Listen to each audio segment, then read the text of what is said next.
project, we're focusing on driving the future of e-vehicles into China. For our company, we focus on Ford Motor Company and targeted China as our overall demographic. Our objective is to create a comprehensive marketing strategy, and we will explain that throughout this presentation. So first, we're going to start with our company and country analysis. To begin with, Ford's purpose is to help build a better world where every person is free to move and pursue their dreams. Because when everyone is free to move and free to dream, we do what we do best, we change the world. Ford plans to change the world through its sustainability efforts. 2024 marks 25 years of sustainability efforts in place at Ford, and also the release of their 4th annual Integrated Sustainability and Financial Report. This report includes goals, strategies, their progress on that, and any modifications needed in the areas of water, energy, waste, safety, climate change, air quality, sustainable materials, and human rights. One of these goals is to become carbon neutral by 2050. Ford is doing so by electrifying their most popular and iconic vehicles. Some of these include in 2020 the release of the Mustang Mach-E, in 2022 the release of the F-150 Lightning and E-Transit van, and most recently in 2024 the release of the all-electric Ford Explorer. Moving into a SWOT analysis, some of Ford's strengths are their sustainability strategies. They're globally recognized, they have diverse offerings, and they have expertise in manufacturing. As for weaknesses, they have minimal options when it comes to electric vehicles. They've experienced product recalls in the past, and they have limited production capabilities. Opportunities for Ford include expanding on their eco-friendly vehicles and possibly moving into the self-driving industry and expanding into new markets. As for threats, the automotive industry has a very intense level of competition, as well as public transportation increasing, and apps like Uber and Lyft vehicles are not as necessary as they used to be. Another threat is BYD, which is a Chinese car company. They are one of the leading manufacturers of EVs and the top selling company in China. On to the pestle analysis. Political effects. China has a stable political environment, however there's lots of regulations and trade tariffs in place. For economic factors, there's a low labor cost in China and also a high GDP, and it is continuing growing. Social factors include urbanization, growing middle class, and an aging population. For technological factors, China is often the leader in new technologies. They're able to do so through government support, and e-commerce is also very big there. For the environment, there's lots of pollution, but they're taking action against that with solar and wind and renewable energy sources. For the legal factors, they have a very complex legal system.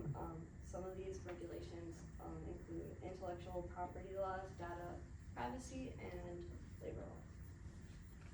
So for our proposed strategy, we decided to use a joint venture as our entry mode strategy. We'll talk more about why it's specific for the automotive industry, but this strategy suits Ford's goals and resources. It positions Ford for success, and it also helps with aligning the target market characteristics of China. So some basic advantages of joint ventures include reducing the cost by using economies of scale and limiting the risks associated with doing business within foreign markets. It offers flexibility, and it also leverages resources from all partnering companies, and using that expertise from both companies can make the manufacturing and production processes more efficient. Okay, so joint ventures for international automotive companies are very important because companies now have to deal with factors such as IT, telecommunication, advanced technology, and we all know that China is very advanced in their technology, so being able to partner with local companies is really important. Research and design costs have also risen tremendously, and with technology constantly changing, there needs to be a level of flexibility. And then the alignment with the target market. Joint ventures have local reputation, local know-how, consumer market, access to knowledge of local marketplace, and overall local production facilities. And then it positions Ford for success. There's only 3 main US competitors, and that includes General Motors, Toyota, and Stellantis, but those don't compete as much with China automotive companies, which include BYD, SAIC Motor, and Great Wall Motor. BYD is leading the way in electric vehicle market, and China has a strong emphasis on control of the supply chain. Therefore, having JVs as their main entry mode strategy would allow them to have that advantage over any home country automotive company. And then going into the marketing and operations, we want to really focus on a target demographic. While we're targeting China as a large consumer, we're targeting 25 to 55-year-olds as they're middle to upper class, and they're living in tier 1 and 2 cities such as Beijing and Shanghai. They're educational professionals, they have developed families, and they're ready to make this move into an EV vehicle. Their psychographics include value, quality, innovation, and sustainability.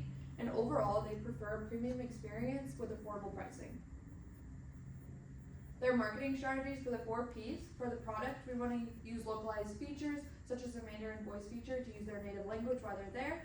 Their emphasis on safety, battery efficiency, and recyclable materials, to emphasize that safety, innovation, and sustainability. We want to focus on price. We want to be competitive, but not too competitive that we're outpricing ourselves in our demographic that we want to meet.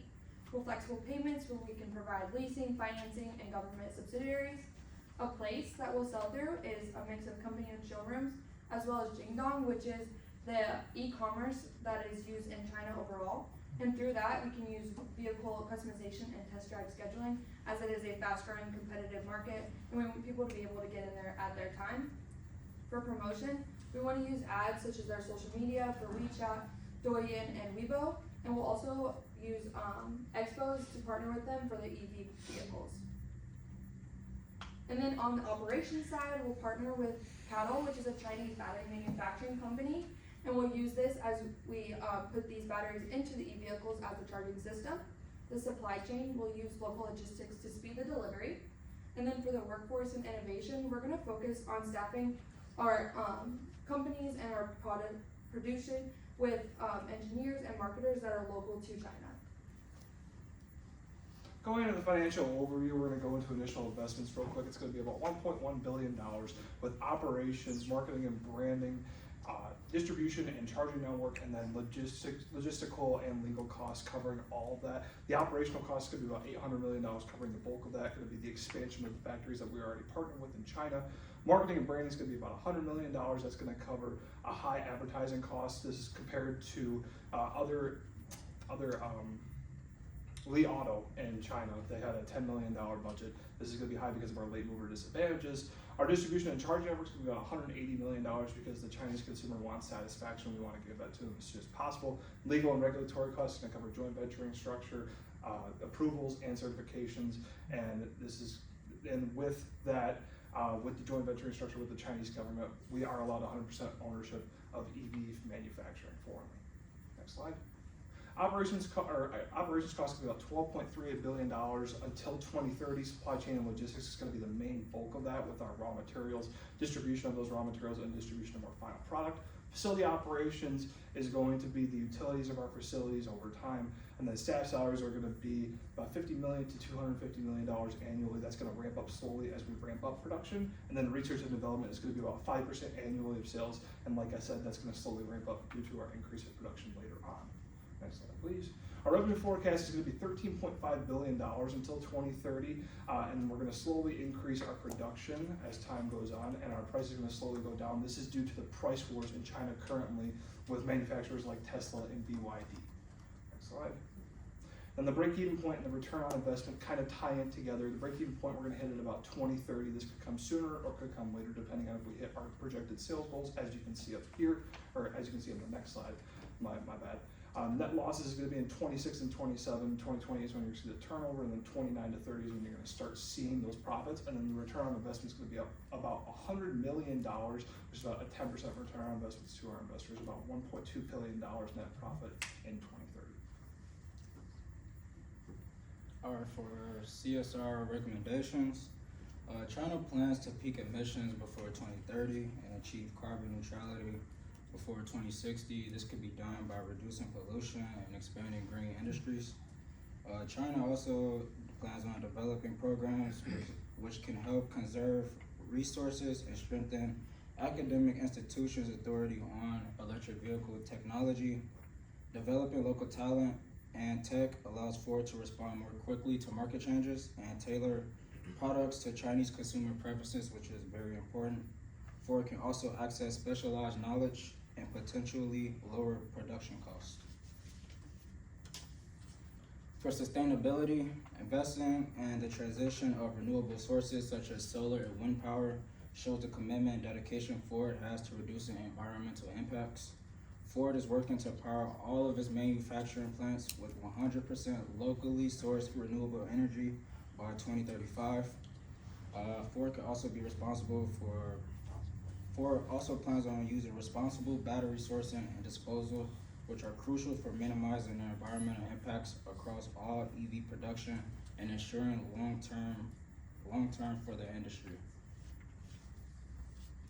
For community engagement, Ford supports various volunteer programs such as education, environmental and natural disasters.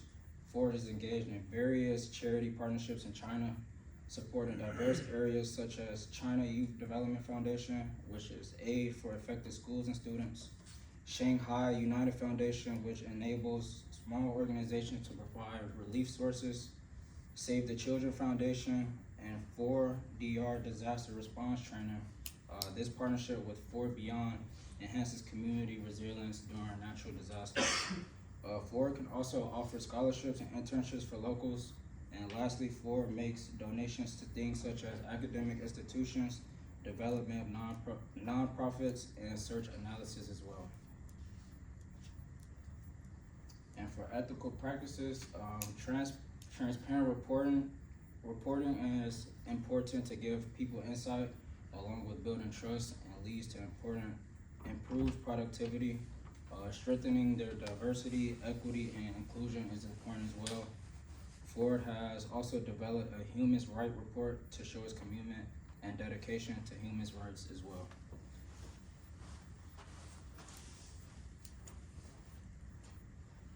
And then for the key points, staying true to our target market is important by providing and receiving insight on the Chinese consumer market, which will help increase productivity and trust as well.